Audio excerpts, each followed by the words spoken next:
To those of you who are Barack Hussein Obama supporters who are threatening to kill me because I am exposing him to the world as the emissary of the devil, which he is, a closet homosexual, and the product of a white trashy mother, you need to understand that only death will stop me from speaking this truth. That you might further understand my resolve, I suggest that you listen to the rest of this posting, and you will then be well advised that I am ready to die before living in the presence of someone like this emissary of the devil, Barack Hussein Obama. Here is my message to you. I think oftentimes when people hear me and see me, they think that I'm a fool. They think that somehow or another I've lost my mind. Many people say I hate black folk, and that I'm not down with the in crowd, and that I'm not for the black cause, and I'm not for the black people. Many people think that about me. Others call me an Uncle Tom, Aunt Jemima, buffoon, handkerchief head, and nigger. It's what I've been called because of my father's teaching. They're calling my father that when they say that. I promise not to inflict myself upon you much further, but I want to say this. As Jesus stated in John's Gospel 10, and one of those verses we read a few moments ago, that nobody takes my life from me, Jesus said. I lay it down of my own, and I'll take it up again at the appropriate time, Jesus said in those verses. You'll find them in John's Gospel, chapter 10. Start reading it, verse 1. You'll find them somewhere before you quit.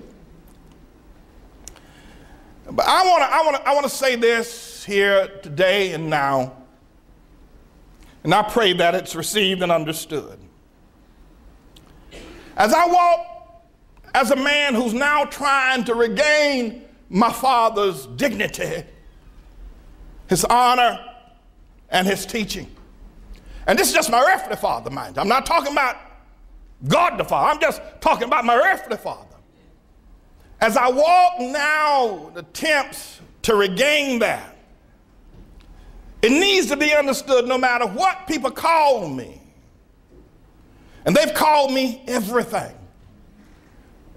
Except the child of God, and no matter what people say or threaten, they will do to me. And they've promised to do everything, including death and anything else they can possibly do. They've said it all. They've said it all they're going to do to me. They've said it all. And they've tried to frighten me because of my father's teaching and because of what my father put in me as a boy that I know to be the truth. They've said that nobody would love me and that I'm an outcast. More specifically, they say I hate black folk. But let me say this here now. We can be clear about anything. Please let me be clear about this. I want you to know, when I look at the saddened state of black men in America today, when I look at the saddened state of the fact that black men, to the tune of 70%, have abandoned their families.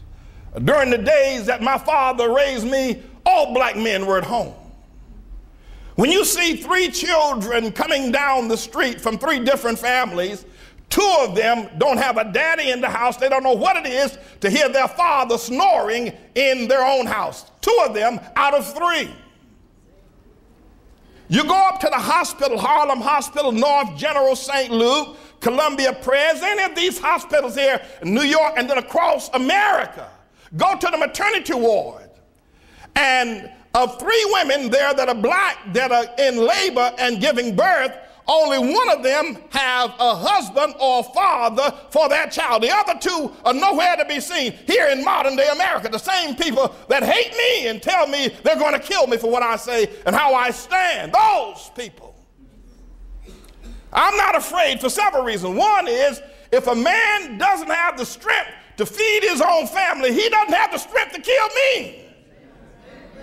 You don't have the strength to kill me, brother. All you can do is cuss, but you don't have the strength.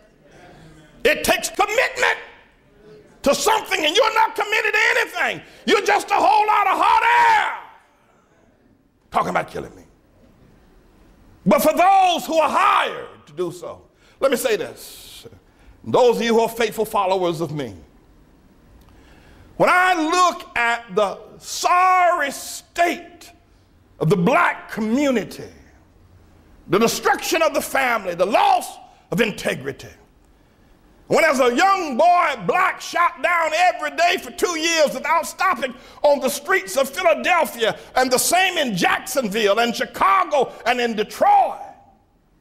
And though this is not a part of America, in Jamaica, there are over 700 murders of black people, black men shot down in Jamaica in the last 5 months of this year, and the same in Trinidad and Tobago. When I look at what we are as black people, I'd rather be dead than to continue to live and call myself a black man against such statistics.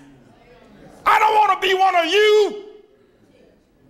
I don't want to be one of you weak men, weak people. I'd rather die. Death is welcome rather than to call myself you spineless black men. No strength. Don't take care of your children. Can't feed them.